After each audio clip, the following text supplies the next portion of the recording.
तुम्हा सर्वांचं स्वागत आहे टीच विथ प्रतिभा या आपल्या यूट्यूब चॅनलमध्ये। तर बघा, आज आपण कॅन्सरच्या लक्षणाची माहिती बघणार आहोत। कॅन्सरची 10 लक्षणाकडे कदाचित तुमचं दुर्लक्ष होऊ शकतं। बहुतेक लोक जेव्हा कॅन्सर किंवा कर्करोग हा शब्द ऐकतात तेव्हा तो त्यांच्यासाठी प्राणघातक अशा दुर्लभ रोगांशी संबंधित असतो। तर आज आपण तेच बघणार आहोत, कॅन्सरच्या 10 लक्षणे कुठली आहेत।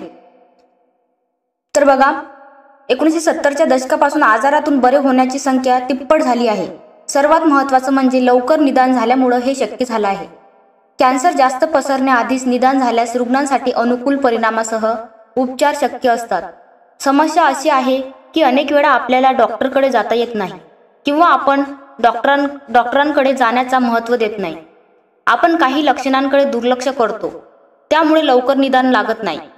कॅन्सर रिसर्च UK या संस्थेने केलेल्या अभ्यासानुसार अर्ध्याहून अधिक ब्रिटनमध्ये कर्करोगाची उपस्थिती दर्शविणारे लक्षणे आढळली होती। पण केवळ 2% लोकांना असं वाटलं की त्यांना या आजाराचा त्रास होऊ शकतो आणि 1/3 लोकांनी धोक्याच्या पूर्वसूचनेकडे पूर्णपणे दुर्लक्ष केले आहे आणि डॉक्टरांकडे गेलेच नाहीत। युनिव्हर्सिटी कॉलेज लंडनच्या संशोधक आणि या संशोधनाच्या प्रमुख लेखिका कॅटरीना व्हिटेकर म्हणाल्या, लोकांना वाटतं की आम्ही लोकांना हायपोक्रोडिनिया एखादा गंभीर आजार असल्याची अकारण अवास्तव भीती वाटणं होण्यासाठी प्रोत्साहित करू नये, परंतु आम्हाला अशा लोकांची भीती आहे ज्यांना डॉक्टरकडे जाण्यास लाज वाटते, कारण त्याचा असा विश्वास आहे की ते तुमचा वेळ वाया घालवतील आणि आरोग्य यंत्रणेची संसाधन अनावश्यक वाया घालवतील। तर बघा, पहिलं लक्षण आहे अनपेक्षितपणे वजन कमी होणं। कर्करोगांना ग्रस्त बहुतेक रोगांचं आजाराच्या एखादी पातळीवर वजन कमी होतं। जेव्हा कोणतेही स्पष्ट कारण नसताना आपलं वजन कमी होतं तेव्हा आपल्याला अनपेक्षितपणे वजन कमी होणं म्हणजेच कर्करोगाची लक्षण आहेत। 5 किलो किंवा त्याहून अधिक वजन अचानक कमी होणं हे कर्करोगाचं पहिलं लक्षण असू शकतं।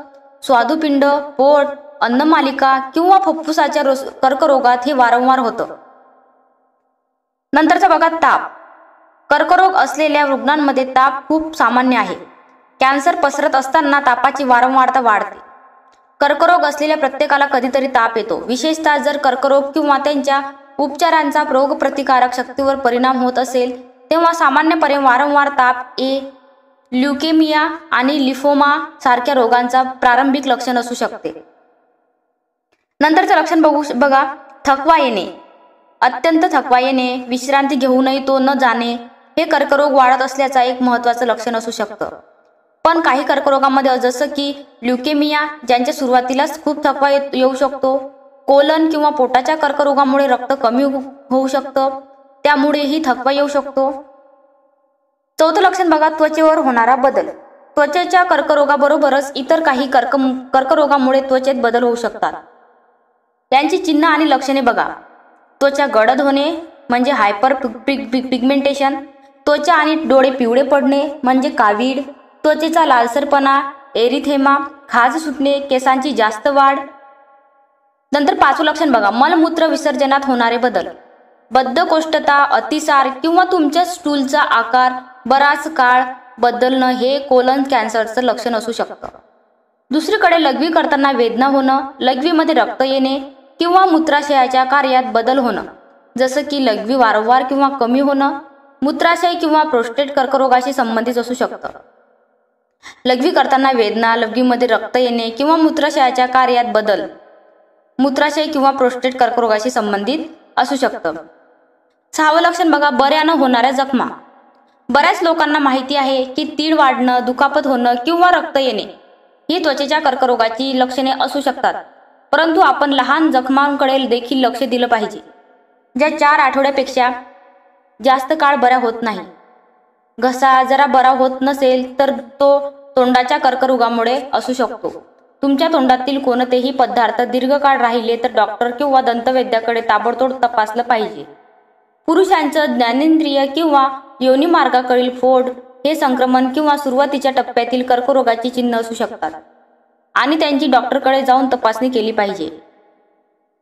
7वं लक्षण बघा, रक्तस्राव। कर्करोगाच्या सुरुवातीच्या किंवा प्रगत अवस्थेत असामान्य रक्तस्राव होऊ शकतो। खोकल्यामुळे रक्त येणे हे फुफ्फुसाच्या कर्करोगाची लक्षणे असू शकतात। दुसरीकडे जर स्टूलमध्ये रक्त दिसलं ज्याचा रंग खूप गडद असू शकतो तर ते कोलन कॅन्सर आणि रेक्टल कॅन्सरची लक्षणे असू शकतात। एंडोमेट्रियम म्हणजेच गर्भाशयाचा अस्तर, या गर्भाशयाच्या कर्करोगामुळे योनीतून रक्तस्राव होऊ शकतो. तसंच लघवीमध्ये रक्त येणे हे मूत्राशय किंवा किडनीच्या कर्करोगाचं लक्षण असू शकतं.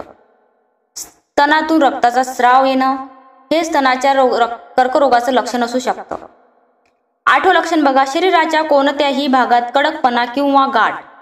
अनेक कर्करोग हे स्पर्शाने जाणवू शकतात. हे कर्करोग प्रामुख्याने स्तन, अंडकोश, लिम्फ नोड्स आणि शरीराच्या मऊ ऊतीमध्ये येतात.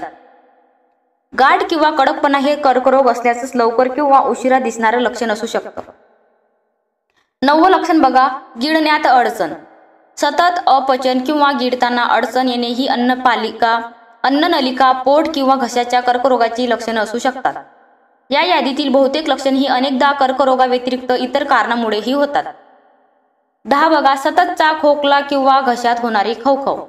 सतत खोकला येणे हे फुफ्फुसाच्या कर्करोगाची लक्षणे असू शकतात.